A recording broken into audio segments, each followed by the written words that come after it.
እሸቱንም ይዘው ትሞታል እሷ ማሽናት እሸቱንም ይዘው ስለምትሞት ግን ከመሞቱ በፊት እውነት እኔ እንደው በቅድስት ቤተክርስቲያን ፊት ለፊት ቁመን ነው ቁጭ ብለን የምንነጋገረው ቤተክርስቲያናት እየተዘዋወረ የሐሰት ትምህርት ሲያስተምር የነበረና ቤተ መቅደስ ውስጥ ጭምር ሴት አስገብቶ ዝሙት የፈጸመ ስብሐት ለወልድ ከየት ነው የመጡት? ከየት ነው የተሰባሰቡት? ማን ነው ላያችን ላይ ፈቶ የለቀቃቸው? ኢትዮጵያ ውስጥ እኮ ኑሮ እየኖር ነው አይባልም። እንደው ይኸውልህ ከሞቱት ትንሽ ከፍ ያለ በህይወት ካሉት ግን የተቀበረ ኑሮ ነው የሚባል።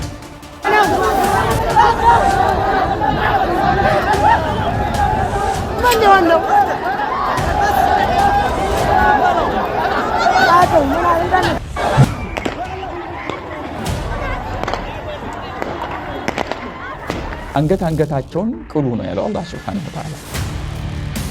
ከጠላት ከካፊር ጋር ፊት ለፊት ተገናኝቶ በሰይፍ አንገት ለአንገት መቀላላት ነው መተራ እንዲህ መጫወቻ ላይ ሰው ህይወት እስያስቡ ህፃናቶቹ እዛ ጋር ላይ ተሰው ተርፈዋል። ማን ነው ዙሮ የሚያያቸው? አሁን እነዚህ እናት ወላጆቻቸው ስብሰባ ሄዱ በመሰለኝ ስናቆ ወንብ ታጨች። ሰላም ጤና ይስጥልኝ ቤተሰቦቼ እንዴት ናችሁ? ዛሬም በአዳዲስ ቪዲዮዎች ተመልሼ ወደ እናንተ መጥቻለሁ።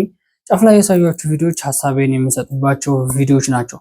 ሰሞኑን እንግዲህ ሶሻል ሚዲያ ላይ በጣም መነጋገሪያ የሆኑ ጉዳዮች አሉ። ከነዛ ጉዳዮችም የእሸቱ መለሰ ዋልድባ ገዳም ተገኝቶ አጸያፊ ተግባር ነው ያደረገው እየተባለ እንግዲህ ዋልድባ ያሉ አባቶች እየረገሙት እያወገዙት እንዲሁም ከመሞቱ በፊት ቪዲዮን ማጥፋት አለበት እያሉ የማስጠንቀቂያ መልእክት እያስተላለፉ ነው የሚገኙት። የእውነት እሸቱ መለሰ እዛ ገዳም ላይ ሄዶ ለገዳሙ የማይጠቅም ተግባርና የማይጠቅም ስራ ነው ወይ የሰራው? አብረን የምንመለከትና ሐሳቤን የምሰጥ ነው የሚሆነው። ሌላው እንግዲህ ዘመዴ ጳጳሶችን ሲያወግዝ ጳጳሶችን ሲነቅፍ ሲሰድብ የታየበት ቪዲዮ አለ። በቤተ ክርስቲያን ውስጥ ወሲብ ሊፈጽም የፈለገው ጳጳስስ ማን ነው? ይሄን ጉዳይ አብረን የምንመለከት ዘመዴስ ምን አለ የሚለውን ቪዲዮ እንመለከትና እኔም ሐሳቤን የምሰጥ ነው የሚሆነው። በዚህ ጉዳይም እንግዲህ ሰሞኑን በነበረው በተለይ በዚህ ወር በአርሲ ኦርቶዶክሳውያን ላይ እየደረሰ የነበረውን ጭፍጨፋ ሊቃነ ጳጳሶች ወደዛ ቦታ ላይ ተጉዘው ነበረ። ከመንገድስ ሊመለሱ የቻለበት ምክንያት ዘመዴ መረጃው እጄ ላይ ነው ያለው እያለ ቪዲዮ እያቀረበ ይገኛል። እሱን ቪዲዮ ይዤላችሁ መጥቻለሁ። ሌላው እንግዲህ በደሴ ከተማ በስቴዲየም ላይ ምንድነው የተፈጠረው? ህዝበ ምዕመኑ ወይንም ወጣቱና የደሴ ከተማ ጸጥታ ያስከብራሉ ተብለው የተላኩ የፌደራል ፖሊሶች ግብግብ ምን ሊፈጥር ቻለ? ምንስ አደጋ ሊያደርስ ቻለ? የሚለው ቪዲዮ አብረን የምንመለከት ነው የሚሆነው። ሌላው እንግዲህ የዋብያ እስልምና እምነት ተከታዮች ከፊል በሚል ምን አይነት አዋጅ ሊያውጁ ከፊል የሚባለው ማህበረሰብስ ማን ነው የሚባለው አብረን የምንመለከት ነው የሚሆነው። ቤተሰቦቼ ከእናንተ የሚጠበቀው ቪዲዮውን ሰብስክራይብ፣ ቪዲዮችን ደግሞ ላይክ እና ሼር ያደረጋችሁ ለብዙ ሰዎች ማድረስ ነው። ሰብስክራይብ ለምንድን ነው የማታደርጉት? አሁን ማርጉ። ቤተሰቦቼ ወደ ዋናው ጉዳያችን ወይንም ወደ መጀመሪያው ቪዲዮ ነው የምንሄደው። የመጀመሪያው ቪዲዮ የሚሆነው በዋልድባ የሚገኙ መነኮሳት አባቶች እሸቱን እየረገሙት እንዲሁም ከመሞቱ በፊት ቪዲዮን ማጥፋት አለበት እያሉ የውግዘት ቃል እያስተላለፉ ይገኛል። የእውነት እሸቱን ሊረግሙበት የቻሉበት ምክንያቱ ምንድነው? እሸቱስ በዋልድባ ገዳም ላይ መልካም ተግባር ስላልሰራ ነው ወይ? የዋልድባ ገዳም መነኮሳት አባቶች እሸቱን ሊረግሙትና ሊያወግዙት የቻለው? ቪዲዮውን እንመልከተው እስኪ። እሸቱንም ይዘው ትሞታል እሷ ማሽናት እሸቱንም ይዘው ስለምትሞት ግን ከመሞቱ በፊት እውነት እኔ እንደው በቅድስት ቤተክርስቲያን ፊት ለፊት ቁመን ነው ቁጭ ብለን የምንነጋገረው። ያወርደው ይሄንን ቪዲዮ ቢያስተካክልና ማስተዋይ ይሰጥበት ይቅርታ ቢጠይቅ እኛንም ብቻ አይደለም ኦርቶዶክሳውያን የተሳሳቱትም ይቅር ቢላቸው ጥሩ ነው። አሁንም ይሄን ነገር ማስተካከለው ከሆነ መቁጠሪያ ይጣል ገና በምህላ ልንጠይቅ መሬታችን ስላድማ አውጥተን ፍረጅ አንቺ ፈረጅ ብለን አንተውም። ምክንያቱም ታሪካችን ተቀብሯል። ዛሬ እኛ አባቶች አንዳንድ ሰው እንኳን እዚህ አሁን አንድ ሰው ለምሳሌ ወጥቶ በዚህ በደባርቅ በዚያ በጎንደራ ባህር ዳር ሲገኝ የት ነው የመጣው? አባ ዳልሻ ሴቶቹ ገዳም ነው የሚባል። በጣም በሚያሳዝን መንገድ እሸቱ አፈቀላጤ ነው። በጣም ከሚገርመኝ እኛኛ ሲመጣ ጎንበስ እያለ እሻባስ በጣም ለስላሳ እንደበት ነው ያለው። እኛን አላቆየንም በደቂቃ ነው ያሳመነን። እንደዚህ አርጌ ምንድነው ያለን ፕሮጀክት ልሰራላችሁ የሆነ እቅድ ምናምን በቃ አቅዳችሁ ሰጡኛላችሁ ሰራላችኋለሁ ነበር ያለን እንጂ እንደዚህ አይነት የተዳፈነ የታሪክ ብልሽት ያመጣል ብለን አላሰብንም ነበር። በነገራችን ላይ ከታች የምትመለከቱት ቪዲዮ እንዳያችሁት እንግዲህ በዋልድባ የሚገኙ መነኮሳት አባቶች እሸቱ መለሰን ሲያወግዙት እንዲሁም የሞት አዋጅ ቃል ሲያወጡበት የታየበት ቪዲዮ ነው። ከመነኮሳት አባቶች ይሄ ነገር ይጠበቃል ወይስ አይጠበቅም የሚለውን ነገር ለእናንተ መናገር ይጠበቅብኛል ብዬ አላስብም። ለምን መነኮሳት አባቶች ህዝበ ምእመንን ወይንም አንድን ያጠፋ ልጅ ና ልጄ አንተ ተሳሳል አንተ አጥፍተሃል ብለው ከእግራቸው ስር አንበርክከው መምከር አለባቸው እንጂ መሞት አለበት አፈቀላጤ ነው እንደዚህ ነው ብለው ለሱ አጸያፊ ቃላቶችን እያወጡ አጸያፊ ስድቦችን እየተሳደቡ ሰውን ዓለም እንዲጣላው ወይንም በገዳም ያሉ ማንኛውም ማህበረሰብ እንዲጠላው ከገዳማውያን ከመነኮሳቶች የማይጠበቅ ተግባር እንደሆነ ያደረጉት ይታወቃል በመጀመሪያ ደረጃ። በሁለተኛ ደረጃ ለገዳሙ መልካም ነገር የሰራው እሸቱ ነው ወይስ እነሱ ነው ወደሚለው ጥያቄ ልመለስላችሁ። አንድ ወንድማችንም ሰርቶታል። በነገራችን ላይ እዚህ ጋር ሁለት ሀሳቦችን ነው ማንሳት የምፈልገው። በገዳም ውስጥ ያሉ መነኮሳቶች መንነው እንዲጠፉና ከዛ ከገዳም ውስጥ እንዲወጡ ያደረገው እሸቱ ነው ወይስ መነኮሳቶች አባቶች? ይህን ጥያቄ በነገራችን ላይ ብዙ ሰዎችም ሰርተውበታል። እኔም ልስራበት ብዬ ነው። ሜቢ በዛ ገዳም ላይ የሚኖሩ 800 የሚያክሉ መነኮሳት አባቶች ከዛ ገዳም ላይ መንነው እንዲጠፉ በአታቸውን አፍርሰውባቸው በዱላ እያባረሩ ጭምር ከዛ ከገዳም እንዲመኑ ከዛ ከገዳም ተበታትነው እንዲጠፉ እስካሁን ድረስ ያሉበት ቦታ እንዲጠፋ ያደረጉት የገዳም መነኮሳት አባቶች ናቸው እንጂ እሸቱ መለሰ ትናንትና ሄዶ በሰራው ቪዲዮ አይደለም መነኮሳት አባቶች ከዛ ቦታ ላይ እንዲጠፉ የተደረገው። ሁለተኛው ነገር ምንድነው? ገዳም ከገዳም እርስ በርስ እንዲነቃቀፉና ገዳም ከገዳም ሰይፍ እንዲማዘዙ መነኮሳቶች ከመነኮሳቶች እንዲሰዳደቡ እንዲጠላሉ እየተሰራ ያለ ሴራ እንዳለ አብዛኞቻቸው ገብቷቸዋል ብዬ አላስብም። በዚህ ጉዳይ ስሙን የማልጠቅሰው ገዳም ከአሁን በፊት በቅርብ የአንድን ገዳም ጉድ እንዲያወጡና እዚህ ገዳም ላይ እንደዚህ አይነት ስራ እየተሰራ ነው ተብሎ የአንድን ገዳም የውሸት ታሪክ እንዲወጣና ለዓለም እንዲዘራ የተሰራ ያለ ስራ ነበረ። አንድ አባት ግን ቁጭ አድርገው መክረው ገዳማውያን መነኮሳት ልጆቼ ሆይ እናንተ እንደዚህ ማድረግ የለባችሁም ብለው ጭምር መክረው ያ ጉድ እንዳይወጣና የውሸት አጀንዳ እንዳይዘራ የተደረገበት ሁኔታ አለ። በዚህ ጉዳይ ገዳማውያን መነኮሳት አባቶችን እናመሰግናለን። በነገራችን ላይ ወደ ዋናው ርዕሳችን ስንመለስ ግን እሸቱ ለዚህ ገዳም መልካም ስራ ሰራ እንጂ ምንም አይነት ወንጀልና ገዳሙ ስም እንዲጠፋ ያደረገው ነገር እንደሌለ እናውቃለን ሁላችንም። ምናልባትም ከአንድም ሁለቴ የይቅርታ ቪዲዮ ሰርቷል። ገዳማውያን መነኮሳት አባቶቻችን ተጎድተዋል፣ ውሃ ተጠምተዋል ብሎ ለነሱ የውሃ ታንከር ማስቀመጡ ኃጢአት ከሆነ እኔ አላውቅም። ገዳማውያን መነኮሳት አባቶች በእግራቸው ነው የሚሄዱ፣ ስለዚህ መንገድ እናሰራላቸው ብሎ መንገድ ማሰራቱ ወንጀልና ኃጢአት ኩነኔ ከሆነ በገዳማውያን መነኮሳት አባቶች እኔ ምንም ማውቀው ነገር የለም። ገዳማውያን አባቶች ተጎድተዋልና ለነሱ ስለተጎዱ እንደዚህ እናደርግላቸው የሚያስፈልጋቸውን ነገር እናሟላላቸው ብሎ ያን ነገር ሰዎች ካሰቡት በላይ አስቦ ከሚያገኘው ገንዘብ ላይ እየቆረጠ ሰዎችን እየለመነ ለገዳሙ የሆነ ጥቅም ማድረጉና ለገዳሙ ትልቅ ስራ መስራቱ የልማት ስራ ያስፈልገዋል ብሎ የልማት ስራ መስራቱ ኃጢአት ከሆነ እንግዲህ ይሄ የሚያስወግዘው ስራ ከሆነ ሰው ሊያስወግዘው ይችላል። ምናልባት እኛ ሲሰራ ያየነው ለገዳሙ ጥሩ ነገር ሲያደርግ ለገዳሙ ትልቅ ፕሮጀክት ለመስራት እቅድና የሆነ ታርጌት እየሰራ እንደሆነ ነው የምናውቀው። ከዛ ውጪ ይሄን ስራ ለምን ሰራልን ብሎ ገዳማውያን አባቶች ማውገዝና መንቀፍ እንዲሁም የሞት አዋጅ ማወጃቸው መጸለያቸው መቋሚያ መዘቅዘቁ ተግባር ወይንም ጥሩ ስራ ነው ብለው የሚያስቡ ከሆነ ገዳማውያን አባቶች በዚሁ ስራ መቀጠል አለባቸው ብለን እናስባለን። ገዳማውያን አባቶች የሆነ ነገር ሲሆኑ ቅድስት ቤተክርስቲያን የሆነ ነገር ሲደርስባት እየጮሁ ያሉት ሚዲያ ላይ ያሉ ሰዎች ናቸው። እነማም እንደነሸቱ አይነት ሰዎች ናቸው በነገራችን ላይ ድምጻቸውን እያሰሙ ያሉት ማለት ነው። ከዛም አልፎ ተርፎ እዚህ ገዳም ላይ ይሄ ነገር ያስፈልገዋል፣ ስለዚህ ለዚህ ለገዳም ደግሞ እንደዚህ ነገር ማድረግ አለብኝ ብሎ ቪዲዮ ቀርጾ ጭምር ይሄ ቪዲዮ የተሰራው በነገራችን ላይ ይሄን ቪዲዮ አይቶ ሰው እገዛና እርዳታ እንዲያደርግ፣ ሁለተኛ በዚህ ቪዲዮ ሰዎች በእንባ እንዲታጠቡና ይሄ ገዳም ይሄ ነገር ያስፈልገዋል ብለው ሁሉም ሰው ያቅሙን የተቻለውን ነገር እንዲያደርግ ነው እንጂ ማንኛውም ሰው እየቆረጠ እንደዚህ እሸቱ እንደዚህ አድርጓል ብሎ ቪዲዮ እንዲሰራበት አይደለም። የገዳም አባቶች በነገራችን ላይ ይሄን ነገር ቆም ብለው መገንዘብ አለባቸው ብዬ አምናለሁ። ብዙ መናፍቃኖች ብዙ ቤተክርስቲያን የማይወዱ ሰዎች የሚፈልጉትን ቪዲዮ እየቀረጹ ይሄ ነገር እንደዚህ ነው ሰቋር የሚባል ይሄ ነው ምናምን እያሉ በጣም አጸያፊ ነገሮችን እያወጡ ቪዲዮ እየሰሩ እንደሆነ ይታወቃል። ያንን ነገር ወደ ጎን ትተው ይሄን ለመናፍቃኖች ቦታ ባይሰጡ ለመናፍቃኖች መንገድ ባይከፍቱላቸው በጣም የተሻለ ይሆናል ብዬ አስባለሁ። ለምን እዛ ገዳም ላይ ማውጣት ከተቻለ ገዳማውያን አባቶች ብዙ ክፉ ስራ ሰርተዋል ወይስ መልካም ስራ ሰርተዋል የሚለው ነገር ሁሉም ነገር እጃችን ላይ ስላለ ብዙ ነገሮችን ማውጣት ይቻላል። ቤተክርስቲያን በአሁኑ ሰዓት በብሔርና በጎጥ የተከፈለች እንደሚታወቃል። ገዳማውያን መነኮሳት አባቶች በጸሎታቸው አስቡን፣ ጸልዩልን እና እኛ ለእናንተ እርዳታ እናድርግ እያለ በሰራ አንተ እንደዚህ እርዳታ ማድረግህ ለዓለም ከንቱ ነው ያደረከው። ገዳምን ስም አውጥተህለታል። ገዳማችን እንዲሰደብና እንዲነቀፍ አድርገሃል ተብሎ የሞት አዋጅ መታወጁ በጣም አግባብ ያልሆነ ስህተት የሆነ ነገር እንደሆነ ሰው ልነግራችሁ እወዳለሁ። ወደ ቀጣዩ ቪዲዮ ልሰዳችሁ። ጳጳሳቱ እግሬ አውጭኝ ሁለተኛ አይለምደንም ብለው ከተመለሱ በኋላ መንገዱ ክፍት ነው። ሁሉም ሰው ክፍት እንደነበረ የጸጥታ ኃይሉ አሰኮ ድረስ እንደገባ ነው የተሰማው። ያው የተፈራው ህዝቡ አባቶች እዛ ቢሄዱ የሚዲያ ሰዎች አካላት አብረው ይሄዳሉ። ህዝቡ ለሚዲያው ይዘከስከዋል፣ ለአባቶችም ይናገራል እና አማራጅነታቸው ይረጋገጥባቸዋል እና እዛ ከመሄዳቸው በፊት ተጠቃቅሰው ነው አስፈራርቷቸው ሳይሆን ተጠቃቅሰው ነው ደርሰው የተመለሱት ይላሉ። እኔ እንደ መፍትሄ ተጠይቄ ያለው ምንድን ነው አንተ መፍትሄ የምትለው ብለው ብዙ ሰዎች ነግረውኛል።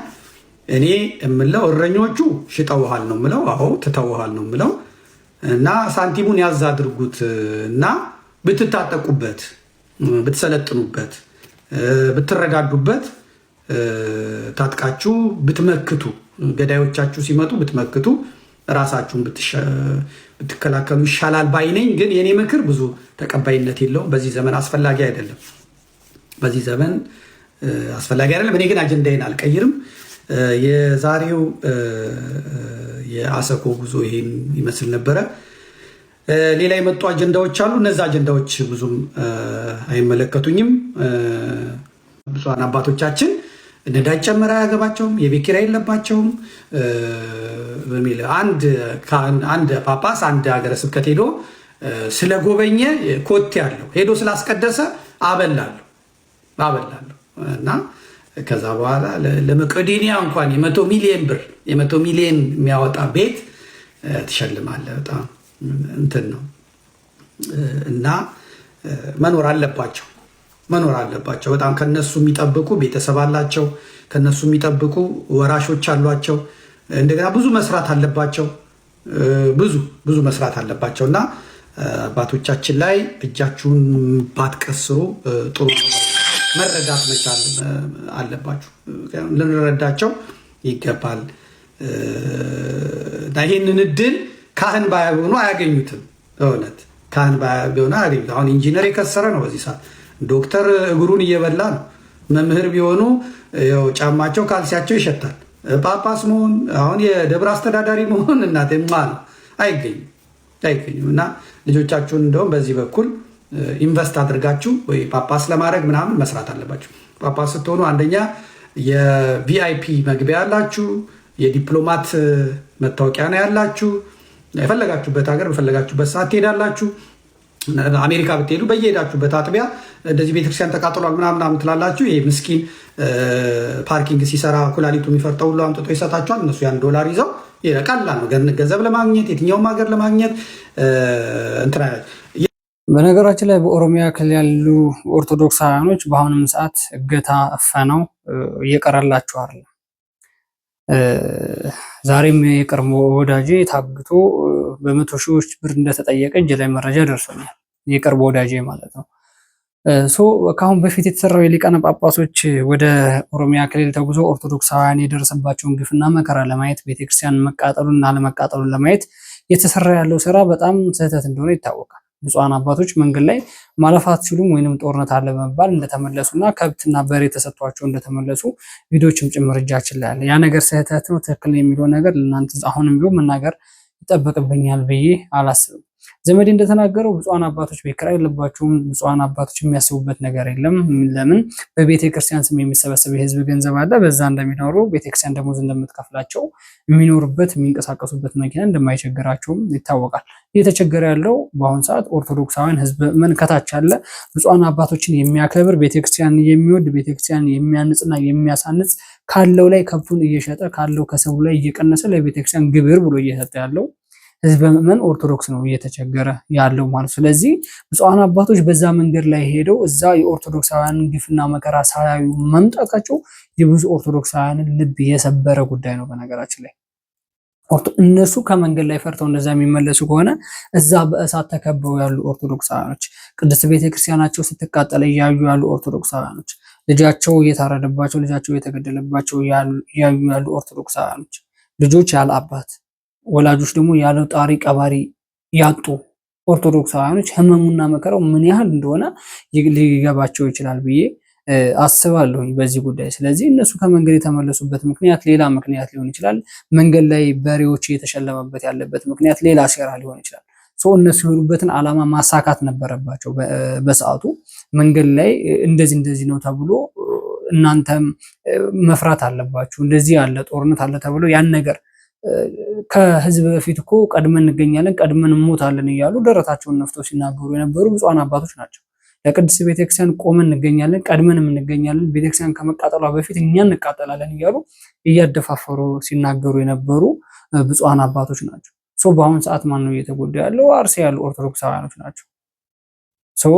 ስለዚህ ከመንገድ ላይ መመለስ ነው ወይ የነሱ ዓላማ? መሄድ ወይንም እየሄድን ነበረ ከመንገድ ላይ ግን መሄድ አትችሉም ተብለን ተመለስን። ይሄ ለህዝበ ምዕመኑ አንጀት የሚያርስ አጀንዳ አይደለም። መሄዳቸውም ካልቀረ የኦርቶዶክሳውያን ግፍና መከራ ምንድነው እየደረሰባቸው ያለው? ቤተክርስቲያኑ በምን አይነት መንገድ ነው እየተቃጠለ ያለው? የኦርቶዶክሳውያኖችስ መከራ ምን አይነት መከራ ነው እየደረሰባቸው ያለው የሚለውን ነገር ማጣራት ነበረባቸው። ዘመዴ እንደተናገረው እዛ ቢደርሱ ኖሮ ህዝበ ምዕመኑ ለሚዲያ ይናገራል፣ ሚዲያ ደግሞ ለተለያዩ ሀገሮች እንዲሰራጭ ይደረጋል። በኦርቶዶክሳውያን ላይ እየደረሰ ያለው መከራና ግፍ በዓለም አደባባይ ይወጣ ነበረ። ሚዲያ ነገር ግን እንዲወጣ እየተደረገ አይደለም፣ ተሸፋፍኖ እንዲያልፍ እየተደረገ ነው ያለው። በነገራችን ላይ በብፁዓን አባቶች ዙሪያ ዘመዴ አሁንም እንደዚህ የሚል ጉድ እያወጣ ነው ያለው። ቤተክርስቲያን ውስጥ የእውነት ብፁዓን አባቶች እንደዚህ አይነት ስህተት ይሰራሉ ተብሎ ታምኖም ታይቶም አይታወቅም ነበረ። ለካ እኛ ኦርቶዶክሳውያኖች የማናውቀው ቤተክርስቲያን የተሸከመችው ብዙ መከራና ስቃይ እንዳለ በእንደዚህ አይነት መልኩ ቪዲዮ ላሳያችሁ። ዘመዴ ምንድን ነው ያለው? የእውነት ብፁዕ አባት ተብሎ ቤተክርስቲያን ያከበረው ክርስቶስ የሾመው መንጋውን ይጠብቃል፣ የጠፉትን በጎች ይሰበስባሉ ተብሎ የሚታሰቡ ብፁዓን አባቶች ቤተክርስቲያን ውስጥ እንደዚህ አይነት አጸያፊ ተግባር ይፈጽማሉ ወይ? እነስማው ቪዲዮ። ከየት ነው የመጡት? ከየት ነው የተሰባሰቡት? ማን ነው ላያችን ላይ ፈቶ የለቀቃቸው?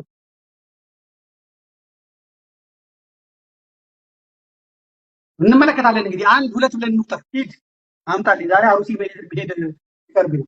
ግለሰቦች አባ ማቴዎስ በአመረኖ ኪዳነ ቤተክርስቲያን የነበረ አባ በርተለሜዎስ ከእስልምና ሃይማኖት መጥቶ በተለያዩ አብያተ ክርስቲያናት እየተዘዋወረ የሐሰት ትምህርት ሲያስተምር የነበረና ቤተ መቅደስ ውስጥ ጭምር ሴት አስገብቶ ዝሙት የፈጸመ ስብሐት ለአብ ስብሐት ለወልድ ስብሐት ለመንፈስ ቅዱስ ሎቱ ስብሐት እስላም ሹሞብን ነግሬያቸዋለሁ እኮ እስላም አምጥቶ ቤተ መቅደስ ጭምር አስገብቶ ዝሙት የፈጸመ ቤት ነው እግዚአብሔር የሚታረቀን ቤት ነው እግዚአብሔር።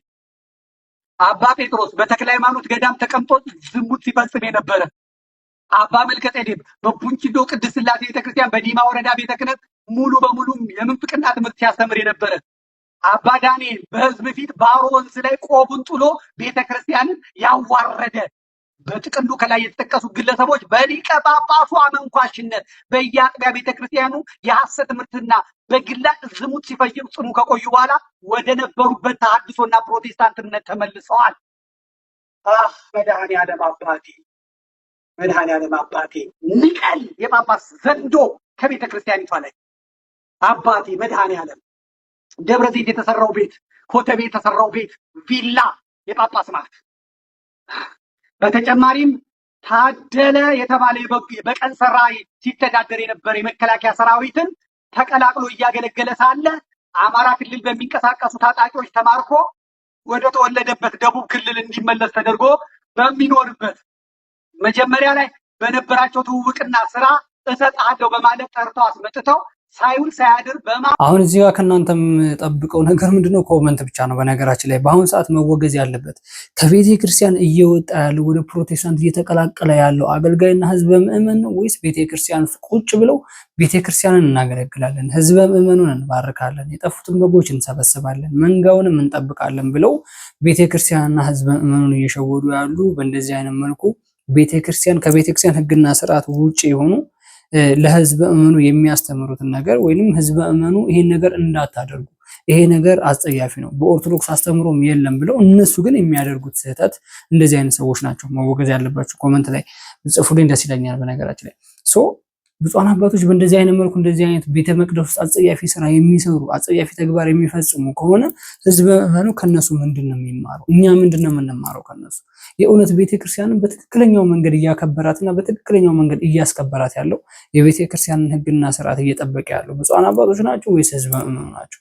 ይሄ እንግዲህ ለእናንተ ይነገራል ብዬ አላስብም። ቤተክርስቲያን ውስጥ እንደዚህ አይነት ዝሙት የሚፈጸምበት ከሆነ የትኛውን ክርስቶስ ነው ብፁዓን አባቶች እያከበሩ ያሉት? የትኛውን ቅድስት ቤተክርስቲያን ነው እያከበሩ ያሉት? ለየትኛው ህዝበ ምዕመን ነው መልካም ነገር እያስተማሩ ያሉት? የትኛው ህዝበ ምዕመን ነው ከነሱ መልካም ነገር እየተማረ ለቀጣይ ለሚመጣው ትውልድ መልካም ነገር የሚያስተምረው? የትኛው ህዝበ ምዕመንና የትኛው ጳጳስ ነው? በአሁኑ ሰዓት እንደዚህ አይነት ነገር ቤተ መቅደስ ውስጥ የማይገባ ነገር ከቅድስት ቤተክርስቲያን አስተምሮ ከመጽሐፍ ቅዱስ አስተምሮ ውጭ የሆነ ነገር እነሱ ይሄ ነገር አስጸያፊ ነው፣ ይሄ ነገር ለኦርቶዶክሳውያን አይመከርም፣ በማንኛውም ኦርቶዶክሳውያን አስተምሮ ከአስተምሮ ውጭ ነው፣ የኦርቶዶክስ ተዋሕዶ አስተምሮም ያወገዘችው ነገር ነው፣ ቤተክርስቲያን ይሄን ነገር ታወግዛለች ብለው ራሳቸው ያስተማሩ ራሳቸው ግን ይሄን አስጸያፊ ተግባር የሚያደርጉት ከሆነ ማንኛው ነው ትክክል? ህዝበ ምዕመኑ ነው ትክክል? ጳጳሶች ናቸው ትክክል? ስለዚህ ቤተክርስቲያን እያረከሷትና ቤተክርስቲያን እየተደፈረች ያለችው በእነሱ ምክንያት ነው ማለት ነው እንጂ በሌላ ምክንያት አይደለም። ሰው ከእስልምና መጥቶ ቤተክርስቲያን ውስጥ እኔ ጳጳስ ነኝ ብሎ ቤተክርስቲያን ውስጥ ጳጳስና ከተቀበለ በኋላ ቤተክርስቲያን ውስጥ እንደዚህ ርካሽ ተግባር የሚያደርግ ከሆነ ስለዚህ ቤተክርስቲያን ለማፍረስ፣ ቤተክርስቲያን ለማጸየፍ፣ ቤተክርስቲያን ለማሰደብ ነው እንጂ የመጣው ህዝበ ምዕመኑን ለመጠበቅ መንጋውን ለመሰብሰብ አይደለም ማለት ነው። ስለዚህ እንደዚህ አይነት ጳጳሶች ከቤተክርስቲያን መውጣት አለባቸው ብዬ ነው የማምነው። እናንተ ምን ትላላችሁ? ኮሜንት ላይ። በነገራችን ላይ ቀጣይ ቪዲዮ ላሳያችሁ። የዋብያ እስልምና እምነት ተከታዮች አሁንም ከፊር በሚባለው ህዝብ ላይ አዋጅ አውጀዋል። ከፊር የሚባለው ህዝብስ ማን ነው? ቪዲዮ እንስማና እኔም ሐሳቤን እንሰጥበታለሁ። እነሱ በዚህ ልክ ሞታችንን እየደገሱልን ነው፣ እኛ እያንቀላፋን ነው። ምን ኡስታዙ ምን እንደሚሉ ብሎ እንደሚያስተምር እስቲ ሰምተን እንመለስ። አንገታቸውን ቅሉ ነው ያለው አላህ ሱብሓነሁ ወተዓላ። ምንም መራራት የለም፣ ግደሏቸው። ጦር ሜዳ ልከክልህ ቦታ አይደለም። ወይ ትገለዋለህ ወይ ይገለሃል ነው። የቀደመ ነው የሚኖረው። ከጠላት ከካፊር ጋር ፊት ለፊት ተገናኝቶ በሰይፍ አንገት ለአንገት መቀላላት ነው፣ መተራረድ። ወለም ዘለም የለም። ቁሙ ታዛዦች ሆናችሁ። ፈኢን ኺፍቱም ተፈራችሁ። ጠላት ፊት ለፊት ያለው ጠላት ስንሰግድ መጥቶ ይወረናል፣ በሰይፍ ይጨርሰናል እሚል ህሳቤ ከተፈጠረስ ሰላተል ኸውፍ የሚባል ያሰጋገድ ዘዬ አለ። ከነዛ መካከል አንዱ ፈሪጃለን አው ሩክባን፣ በእግራችሁ እየተሯሯጣችሁም ቢሆናል አላህ በእግራችሁ እየተሯሯጣችሁ እዛ ጂሃዱ ማረካው ላይ ሐረካ እያደረጋችሁ ለሩኩ ለስጁድ እያጣቀሳችሁ ቦታ እየለያችሁለት ስገዱ አለ አላህ። እንግዲህ እንደሰማችሁት ነው። እነሱ እኛ እንረዳችሁ ሲል እኛ ደግሞ አትረዱን ማለት መቼም ወንጀል ኃጢአት ሊሆን አይችልም። አንገደል ማለት እንችላለን። ሊገሉ የሚመጡትን መመከት እንችላለን። እንግዲህ ይሄ ሁሉንም ሙስሊሞች ይመለከታል። ቀጣይ ቪዲዮ ላይ ሰራላችኋለሁ። ነባሩ ሙስሊም ይመለከታል አይደለም። ይሄ ወሃቢያ ወይም ሰለፊ ተብሎ የሚታወቁት ከአልቃይዳ ጋር ከአይኤስአይኤስ ጋር ከሌሎቹ ከነ ቦኮ ሃራም ጋር ተቀናይቶ የሚሰሩት አሁን የመጣው የአሸባሪ በአህመዲን ጀበል የሚመሩት ቡድን ነው ይሄንን እንደዚህ እያደረገ ያለው። እንግዲህ ራሳችንን እንከላከል፣ ያለበለዚያ ትሞትና ታልቃታለህ። በነገራችን ላይ እነሱ አዛዥ ናቸው። ከፊር የሚባለውን ህዝብ የሚያጠፋ ከነሱ ስር ሆኖ የሚታዘዝ ሰይፍን አስልቶ አንገት የሚቆርጥ አካል እንዳለ የሚያሳይ ቪዲዮ ነው። ከፊር ማለት በነገራችን ላይ አብዛኞቻችሁ ላታውቁት ትችላላችሁ። ከፊር ማለት ክርስቲያን ማለት ነው። ስለዚህ ከክርስቲያኖች ጋር ፊት ለፊት አንገት ለአንገት ተቆራርጡ፣ አንገት ለአንገት ተራረዱ እያሉ ነው አስተምሮ እያስተማሩ ያሉት ማለት ነው። ስለዚህ ይሄ የዋብያ እስልምና እምነት ተከታዮች ከፊር የሚባለው ወይንም ክርስቲያንን ማጽዳት ያልቻሉትን ወደ እስልምና መቀየር ይፈልጋሉ ማለት ነው። ይሄ ምንድነው? ወደ እስልምና ወይንም ወደ እነሱ እምነት ውስጥ መቀላቀል የሚፈልግ ክርስቲያን ወይንም ኦርቶዶክስ ካለ በሰላማዊ መንገድ መቀላቀል ይችላል። ደግሞ እኔ ክርስቲያን ነኝ፣ ማተሜን አልበጥስም፣ ኦርቶዶክስነቴን ሃይማኖቴን አልቀይርም የሚል ካለ ደግሞ አንገቱን ቆ እንደዚህ አይነት ተግባር ነው የተሰራ ያለው በአሁን ሰዓት። በተለይ በኦርቶዶክሳውያን ላይ ነው ይሄ ነገር ያለው። ስለዚህ ኦርቶዶክሳውያንን ይጨርሱና ከዛ ቅድስት ቤተክርስቲያንን ያቃጥላሉ እንደምትባርሲ ላይ እንደተደረገው አይነት ነገር። ከዛም በኋላ እዛ ሀገር ላይ ሙሉ ለሙሉ የእስልምና እምነት ተከታዮች ብቻ እንዲራባና እንዲባዛ የሚደረግበት አጀንዳ ነው እየተሰራ ያለው። ይሄን ነገር እያደረገ ያለው ማለት የዋሃቢ እስልምና እምነት ተከታዮች እንደምትመለከቷቸው ፊት ለፊት ነው ቪዲዮ ወጥተው እየሰሩ ያሉት። በአሁን ሰዓት ግን እየተከሰሰ ያለው ኦርቶዶክስ ነው። ለምንድነው እየተከሰሰ ያለው? ፍትህ፣ እኛ መሞት አንፈልግም፣ አትግደሉን፣ ቢያንስ ቤተክርስቲያናችን አታቃጥሉብን፣ እኛ ፍትህ እንፈልጋለን፣ ሰብአዊ መብታችን ይከበርልን ብሎ ድምጽ እየሰጠ ያለ ድምጹን እያወጣ ያለ እያለቀሰ እየጮኸ ያለ ማህበረሰብ በአሁን ሰዓት ደግሞ ተጠያቂ ይሆናል። ሜቢ ገዳዩ አይጠየቅም። ሟቹ ደግሞ ከመሞቱም በላይ ከመታረዱም በላይ ድምጽህ ለምን ታወጣለህ፣ ለምን ፍትህ ብለህ ትጠይቃለህ ተብሎ እየተከሰሰ እየተቀጣበት ያለበት ጊዜ ላይ ነው ያለ ነው ማለት ነው። በእንደዚህ አይነት መልኩ ቪዲዮ እየሰሩ ያሉ ሰዎች ወይንም ይሄንን ማህበረሰብ ይሄንን እምነት የሚከተሉ ሰዎችን አንፈልግም ማጽዳት አለብን ብለው ቪዲዮ የሚሰሩ ሰዎች በአደባባይ ላይ ቁጭ ብለው እንደፈለጋቸው የሚናገሩ ሰዎች ግን እየተጠየቁ አይደለም። ስለዚህ መንግስት ለዚህ ነገር ፍትህ ያመጣል ብዬ አስባለሁ። ስለዚህ ከፊር ማለት ክርስቲያን እንደሆነ በአሁኑ ሰዓት ደግሞ ክርስቲያኖች እየተገደሉ እንደሆነ ገድለው ከጨረሱ በኋላ ደግሞ ቤተክርስቲያኒቷን አቃጥለው እዛ ተቃጠሉበት ቤተክርስቲያን ላይ መስጊድ መትከል እንደሚፈልጉ ቪዲዮዎች ከአሁን በፊትም በጣም በተደጋጋሚ የተሰራበት ሁኔታ አለ። ከአሁን በፊትም ቪዲዮ ሰርቻለሁ። በነገራችን ላይ በዚህ ጉዳይ አንድ እስልምና ተከታይ እስከ 200 ነው እስከ 2000 ኦርቶዶክሳውያኖችን እንዲገድል ጭምር አዋጅ ወጣበት ሁኔታ አለ። ስለዚህ ይሄን ነገር እየሰማን ነው እኛ ቁጫ ነው። ዘመዴ በነገራችን ላይ ቅድም ተናግሮታል። ብትደራጁ ለቤተክርስቲያን የምትሰጡትን ሳንቲም ይዛችሁ ራሳችሁን የምትከላከሉበትን ነገር ብትገዙ ገደሉ አይደለም ያለው። ብፁዓን አባቶችን በዚህ ጉዳይ ተናግረዋል። ገደሉ አይደለም ያለው። ኦርቶዶክስ መግደልን አታስተምርም። ኦርቶዶክስ መጥላትን አታስተምርም። ኦርቶዶክስ የምታስተምረው ፍቅርን ነው። ሊገድልህ የመጣ አካል ደግሞ መከላከል ኃጢአት አይደለም። እሱ ሊገድልህ መጥቶ እሱ ሊያጠፋህ መጥቶ ኃጢአት ያልሆነበት አንተ ራስን ተከላክለህ ምንም ኃጢአትና ወንጀል የምትገባበት መንገድ የለም ብዬ አስባለሁ። በነገራችን ላይ በዚህ ጉዳይ አንድ ትልቅ ሰው በሚዲያ ላይ ወጥቶ እንደዚህ ብሎ ሲናገር ሰምቻለሁ። በአሁኑ ሰዓት ኢትዮጵያ ውስጥ ኑሮ አይደለም እየኖርን ያለ ነው። እንስማው። ኢትዮጵያ ውስጥ እኮ ኑሮ እየኖርን ነው አይባልም። እንደው ይኸውልህ ከሞቱት ትንሽ ከፍ ያለ በህይወት ካሉት ግን የተቀበረ ኑሮ ነው እየኖርን ያለ ነው። ሃይሊ ኮራፕትድ የሆነ መንግስት ነው ያለው። አሁን የምታነሳውን ግብር መንግስት በአካል ቆሞም የሚሰበስብ ከሆነ ኮራፕትድ ለሆኑ ሹማምንቱ ነው ይሄን የሚገብረው። አንድ መኪና ታርጋ እስከ 58,000 ብር ድረስ ለታርጋ መክፈል ማለት ምን ማለት ነው? አንዳንዱ መኪና የ40 እና የ50 ብር መኪና 1000 ብር መኪና እኮ አሉ። ምንም እዚህ ግባ የማትላቸው ኩር አድርገው የሚሄዷቸው ከመኪናው በላይ የ50 ሳንቲም ዶሮ የብር ገመድ ይዛ ጠፋች እንደሚባለው። አሁን እነኛ ሰዎች መኪናቸውን ታርጋው ተው ያወጣሉ ብለህ ታስባለህ? ኢትስ ኢምፖሲብል። ብዙዎቹ ነግረውኛል። እዚህ በቅርበት ጎረቤት አንድ ሰው አለ። መኪናዬን ጎማዋን ፈታትቼ የዶሮ ማርቢያ ያደርጋታለሁ እንጂ 50 ምናምን ሺህ ብር በ40 ሺህ ብር ገዝቻት አላደርግም። በጣም ያስቀኛል። ማይንዲው ምንድን ነው እሱ? ይሄ መንግስት የሀብታም መንግስት ነው። ይሄ መንግስት ምናልባት እናንተ እንዳላችሁበት የአሜሪካ መንግስት የነ ትራምፕ ሀገር መንግስት ነው። ድሃውማ እድሜ ልኩን ድሃ ሆኗል። የት ነው ከዚህ በላይ ህዝቡ የሚሄደው? እያየ ነው አይደል? ወጥቶ የሚማረረውን ህዝብ ሴቱ ወንዱ ምን እንሁን፣ ምን እንብላ፣ ምን እናድርግ? ኮረፕሽኑ፣ ሾፌሮቹ መንገድ አላስኬድ ብለዋቸዋል ባለስልጣኖቹ። የኮቴው የግብሩ የምናምኑ ክፍያ ባይዘው የተናገረው ነገር ስህተት ነው ብዬ አላምንም። እኔም ስህተት ነው ብዬ የማላምንበት ከአሁን በፊትም ከአንድ ወር ከሁለት ወር በፊት ሾፌሮች ይፈተኑ የሚባል አዲስ አዋጅም ወጥቶ ነበረ። የብዙ ሰዎች የብዙ ሾፌሮች ድምጽ የሆነው የምንፈተነው እንደገና ፈተና ህይወት ይሆነናል ወይ? የምንፈተነው ድጋሚ ፈተና ከእገታና ከእንግልት ያድነናል ወይ? ከታጣቂዎች ወይንም ያልታወቁ ግን የታጠቁ ኃይሎች ነው የሚባለው ሾፌሮችን ከሚያንገላቱ ግለሰቦች የሚያድነን ነገር አለ እያሉ ድምጻቸውን እያሰሙ ነበር። በአሁኑ ሰዓት ደግሞ ሰሌዳ ከ50 ምናምን ሺህ አካባቢ ደርሷል የሚባል ነገር መረጃዎች የሚወጡ ነው የሚገኙና በአሁኑ ሰዓት ኢትዮጵያ ውስጥ ኑሮ አይደለም እየኖርን ያለ ነው።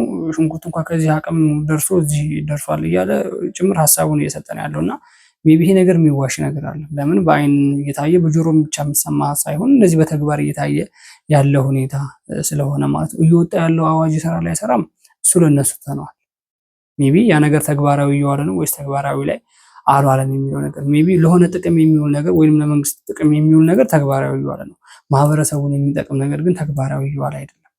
ይሄ እየታየ ያለ ነገር ስለሆነ ማለት ነው። ወደ ቀጣዩ ቪዲዮ ልውሰዳችሁ እስኪ። በአሁኑ ሰዓት በአንድ ማህበረሰብ ላይ ወይንም በአንድ ክልል ላይ ብቻ ጫና በዝቷል። ስለዚህ ይሄ ነገር እስከ መቼ ነው ያለ በፓርላማ ላይ አንድ ግለሰብ እንደዚህ ብሎ ሲናገር ሰሞኑን እንስማው። እንዲህ መጫወቻ ላይ ሰው ህይወት እስኪ ያስቡት። ህፃናቶቹ እዛ በረሃ ላይ ፈሰው እኮ ቀርተዋል። ማን ነው ዙሮ የሚያያቸው? አሁን እነዚህ እናት ወላጆቻቸው ስብሰባ ሄዱ፣ በመትረየስና በቦምብ ታጨዱ። እንዲህ ብለን ነው አንድ ሆነን የምንቀጥለው? ሁሉም ክልል ለምንድን ነው እኒህ ወገኖቹ እነሱ አርሶ አደር ምንም የማያውቅ ጉዳዩ የማይመለከተው እየተጨፈጨፈ እንዲህ ድብስብስ አድርገን ጥያቄ ይመጣል፣ በሚቀጥለው እንነጋገራ። እንዲህ የሚባል ነገር ትክክል አይደለም። መነጋገር አለብን። ተነጋግረን እዚህ ምክር ቤት አባል ሁሉም ኢትዮጵያውያን ወክሎ ያለ የምክር ቤት አባል ይህንን በጋራው ግዙ። አንድ ብሔር ላይ ያነጣጠረ ጥቃት ይቁም። ይህንን ደግሞ የሚመለከተው አስፈጻሚ አካል በአስቸኳይ ይህን የሚያደርጉት ላይ እርምጃ ይወሰድ። ተነጥሎ መውጣት አለበት። በግልጽ መወገዝ አለበት። አለበለዛ ይሄ የአማራ ህዝብ በየቦታው እየተጨፈጨፈ ዜጎቻችን በሚል ሽፋን እየለበሰ መሄድ የለበትም። ግልጽ ውይይት መደረግ አለበት። በዚህ አጀንዳ ላይ መከላከያ ውጣ ተብሎ ታዞ ከ4 ሰዓት በ3 ሰዓት በ4 ሰዓት ልዩነት ገብተው ሲጨፈጭፉት ምትክ ወታደር ለምን አልተቀመጠም? እዛ አካባቢውን የሚጠብቅ ክልሉ ለምን አላስቀመጠም? ችግር ስላለ አይደለም? እዛ መከላከያ ያን ያህል ጊዜ እንዲህ መጫወቻ ላይ ሰው ህይወት እስኪ ያስቡት። ህፃናቶቹ እዛ በረሃ ላይ ፈሰው ቀርተዋል። በአሁኑ ሰዓት ፈተና የበዛበት ክልል የት ነው ይታወቃል። ረብሻ ጫጫታ የበዛበት ክልል የት ነው ይታወቃል። ወላጆች ያለ ልጅ የቀሩበት ያለ ጧሪ ቀባሪ የቀሩበት ክልል የት ነው የሚባለው ነገር የሚነገር አይደለም፣ ይታወቃል።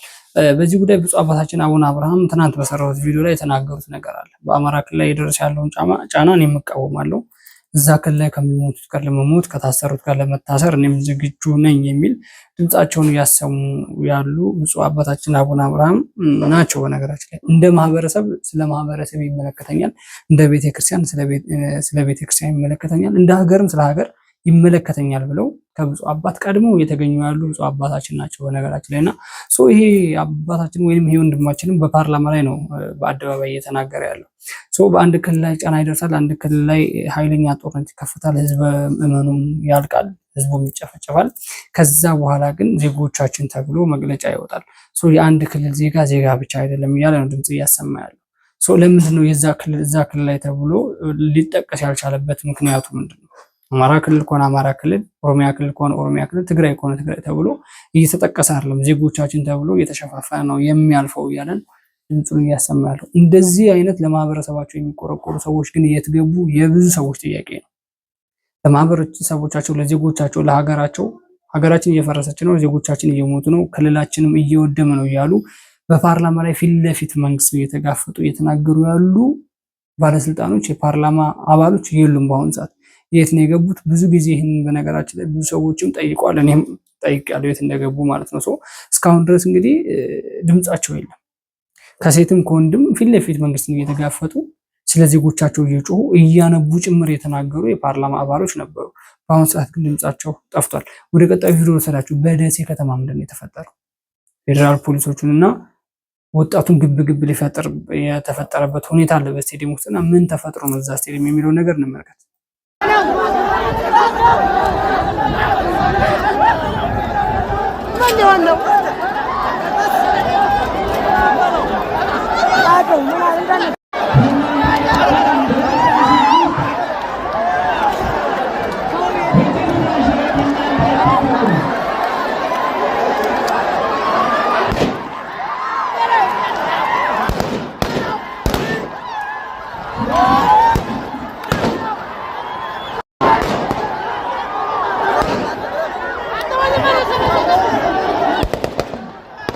ቤተሰቦች ይሄ የምትመለከቱት እንግዲህ በደሴ ከተማ ስቴዲየም ውስጥ የተደረገ ግብግብ ነው። ግብግቡ የተፈጠረው እንግዲህ በወጣቱና በደሴ ከተማ ጸጥታ አስከባሪዎች መካከል ነው። እንደምትመለከቱ ወጣቱ ድንጋይ እያነሳ ይወረውራል። የጸጥታ አስከባሪዎችም እንግዲህ መሳሪያቸውን አውጥተው የተኮሱበት ያለበት ሁኔታ ነው። እነዚህ ጸጥታ ኃይሎችና ወጣቱ ያልተግባቡበት ትልቅ ጨዋታ ነበረ። በዛ ጨዋታ ላይ እንደዚህ አይነት ግብግብ እየተፈጠረ ያለው አንዱ ደጋፊ አንዱ ነው፣ አንዱ ደጋፊ አንዱ ነው። በዚህ መሀል ግን ደጋፊ ከደጋፊ ሳይሆን ደጋፊዎች ከጸጥታ አስከባሪ ኃይሎች ጋር ነው ግብግብ እየፈጠሩ ያሉት። ይሄ ነገር በተደጋጋሚ በደሴ ላይ ብቻ ሳይሆን በተለያዩ ክልሎች ላይ እየታየ ያለበት ሁኔታ አለ። እነሱ ሰላም ለማስከበር ሲሉ መሳሪያም ወደ ሰማይ ነው የሚተኩሱት። ሰላም ለማስከበር ሲሉ ነው እዛ እግር ኳስ ጨዋታ ላይ ዳርዳሩን ዙሪያውን ከበው በሰላም ጨዋታው እንዲጀመርና በሰላም እንዲጠናቀቅ መስዋዕት እየከፈሉ ያሉት ወይም እየጠበቁ ያሉት። ግን ስሜታዊ በሆነ መንገድ ድንጋይ ተነስቶ የሚወረወረው በጣም ትልቅ አደጋ ላይ እንደሚፈጥር ማሰብ መቻል አለብን ብዬ አስባለሁ። የተለያዩ ክልሎች ላይ በእንደዚህ አይነት ምክንያት ህይወታቸውን ያጡ ወጣቶች እንዳሉ ሰምተናልም አይተናልም።